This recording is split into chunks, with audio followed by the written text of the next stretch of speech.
ஃபத்ஹு மக்கா, மக்காவின் வெற்றி இந்த திக்ரின் மூலமாக கிடைத்தது. பத்ரின் வெற்றி இந்த திக்ரின் மூலமாக கிடைத்தது.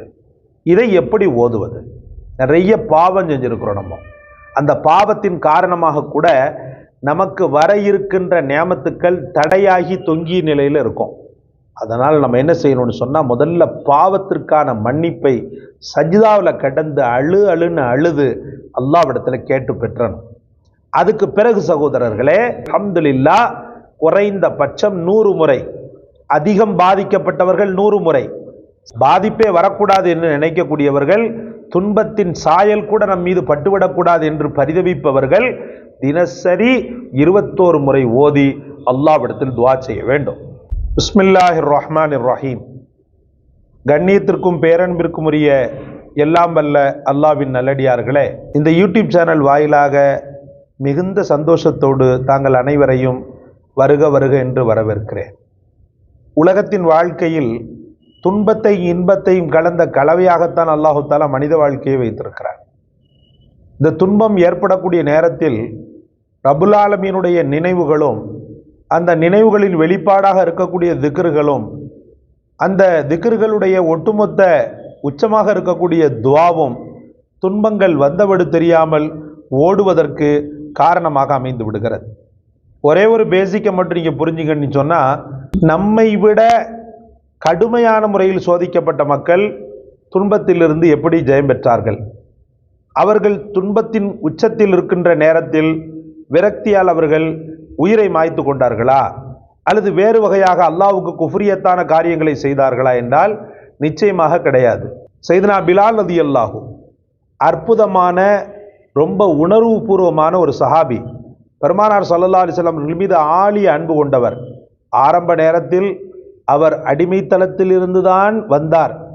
அவங்களுடைய தாயும் தகப்பனும் அடிமைகள் தான், தவிர பார்க்க சகிக்காத அப்படின்னு சொல்றாங்க இல்லையா, அந்த மாதிரி அரபுகள் நினைத்து கொண்டிருந்த நீக்ரோ கூட்டத்தில் இருந்து வந்தவர் தான் ஹஸரத் பிலால் இப்னு ரபாஹா ரலியல்லாஹு. இஸ்லாத்தை அதனுடைய தூய வடிவில் பெருமானார் ஸல்லல்லாஹு அலைஹி வஸல்லம் அவர்களிடத்தில் பெற்றுக்கொண்டதனால் தானும் தூய்மை அடைந்து இஸ்லாத்தை ஏற்றுக்கொண்டார். இஸ்லாத்தை ஏற்றுக்கொண்டதற்காக அந்த உபை இப்னு ஹலப் என்று சொல்லக்கூடிய உங்களுடைய எஜமானன் அவர்களுக்கு செய்த அநீதிகளும் அக்கிரமங்களும் கொஞ்ச நஞ்சமல்ல. ஒரு மனிதனை, ஹஸரத் பிலாலை மிருகத்தை விட கேவலமாக நடத்தினான் இஸ்லாத்தை ஏற்றுக்கொண்டமைக்காக. உங்களுக்கெல்லாம் தெரிந்த விஷயம்தான். அஹதுன் அஹதுன், அல்லாஹ் ஒருவன், அல்லாஹ் ஒருவன் என்ற ஹஸரத் பிலாலுடைய வார்த்தை அவனுக்கு ரோஷத்தை கிளப்பியது, அவனுடைய உணர்வுகளில் வெறியை தூண்டியது. அன்பிற்குரிய அல்லாஹ்வின் பெருமக்களை, சிறுவர்களின் மூலமாக கயிற்றால் கட்டி அவர்களை பாலைவனத்திற்கு இழுத்து கொண்டர செய்தான். பாலைவன மணலில் கிடத்தினான், பாறாங்கல்லை எடுத்து வைத்தான், தொடர்ந்து டார்ச்சர் கொடுத்தான், தொடர்ந்து தொந்தரவு கொடுத்தான். அவங்களுடைய மூச்சை அடைக்க அடைக்க அடித்து சித்திரவதைப்படுத்தினான். பிலால் சொன்னாங்க, நீ இதை விட மேலான சித்திரவதையில் கொடுத்து என்னை நீ கொன்னாலும் கூட முஹம்மது ரசூலுல்லாஹுடைய வழியையோ என்னை படைத்த என்னுடைய இறைவனையோ நான் எந்த காலத்திலும் விட மாட்டேன். அடிச்சு அடிச்சு நீ தான் ஏமாறுவே ஒழிய நான் ஏமாற மாட்டேன் அப்படின்னு சொன்னாங்க. அதுக்கு பிறகுதான் அபூபக்கர் சித்திக் ரலியல்லாஹு அவர்களிடத்தில் பேரம் பேசி அவங்கள வித்துட்டான். நான் என்ன சொல்ல வர்றேன், கடைசி வரைக்கும் ஹஸரத் பிலால் ரலியல்லாஹு அவர்களுக்கு சோதனை கலந்தான். முஹம்மது ரசூலுல்லாஹுடைய வஃபாத்துக்கு பிறகு மதீனால அவங்க இல்லை, ஷாமுக்கு போயிட்டாங்க.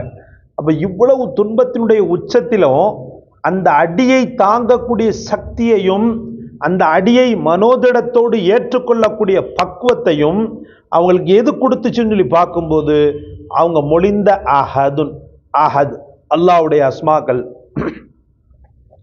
அல்லாஹ்வுடைய அஸ்மாவில் ஒன்றாக இருக்கக்கூடிய அஹத் என்ற வார்த்தை தான் அவங்களுக்கு கொடுத்தது சகோதரர்களே. அப்படி நமக்குள் துன்பத்தை கொஞ்சம் கூட தலை வைத்து படுக்க விடாமல் நம்மை விட்டும் களைந்தெறியக்கூடிய, அந்த துன்பத்தை எதிர்த்து நின்று போராடக்கூடிய போர்க்குணத்தை தரக்கூடிய ஒரு அற்புதமான வசீஃபாவை உங்களுக்கு நான் கொண்டு வந்திருக்கிறேன்.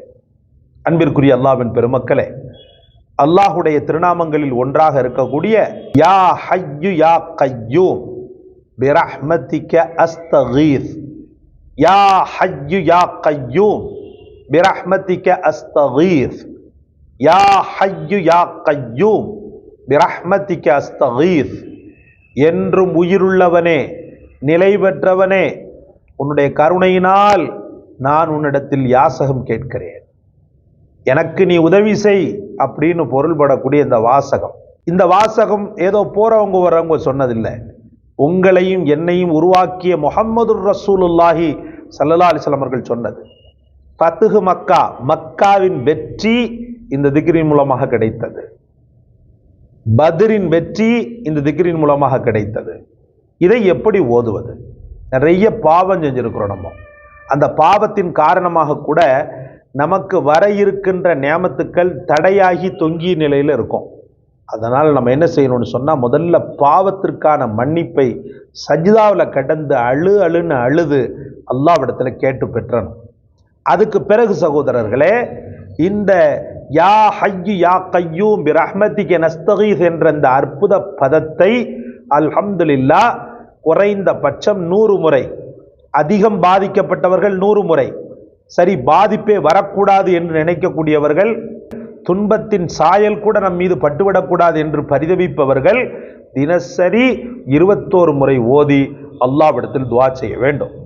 முன்பின் ஸலவாத்துக்களை மொழிந்து அல்லாஹ்விடத்தில் நீங்கள் துஆ செய்யும் போது துன்பம் வந்த சுவடு தெரியாமல் ஒளிந்தோடிவிடும். எப்படி ஹஜ்ரத் பிலால் ரலியல்லாஹு அவர்களை அஹத் அஹத் என்ற வார்த்தை அபூபக்கர் ரலியல்லாஹு அவர்களின் மூலமாக காப்பாற்றியதோ, அதே போல அன்பிற்குரிய அல்லாஹ்வின் பெருமக்களே, பெரும் வெற்றியை அல்லாஹ் ரப்புல் ஆலமீன் யார் மூலமாவது உங்களுக்கு தந்து விடுவார். துன்பத்தின் வடிகாலை யார், துன்பத்தினுடைய மாற்று வழியை யார் மூலமாவது அல்லாஹ் தஆலா உங்களுக்கு தந்து விடுவார். அதனால கவலைப்படக்கூடாது, கஷ்டப்படக்கூடாது.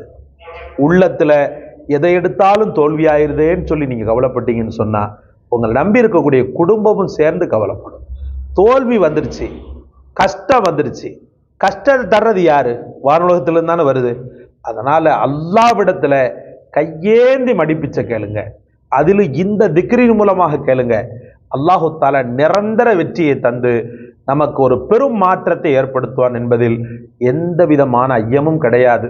பாசம் மிகுந்தவர்களே, ஒரு பெரும் முயற்சியில் அல்லாஹ்வை நாடி, அவனுடைய அருளை நாடி, உங்களுடைய தயவை நாடி ஆரம்பிக்கப்பட்ட இந்த சேனலுக்கு முழு ஒத்துழைப்பை தாருங்கள். லைக் செய்யுங்கள், ஷேர் செய்யுங்கள், சப்ஸ்கிரைப் செய்யுங்கள்.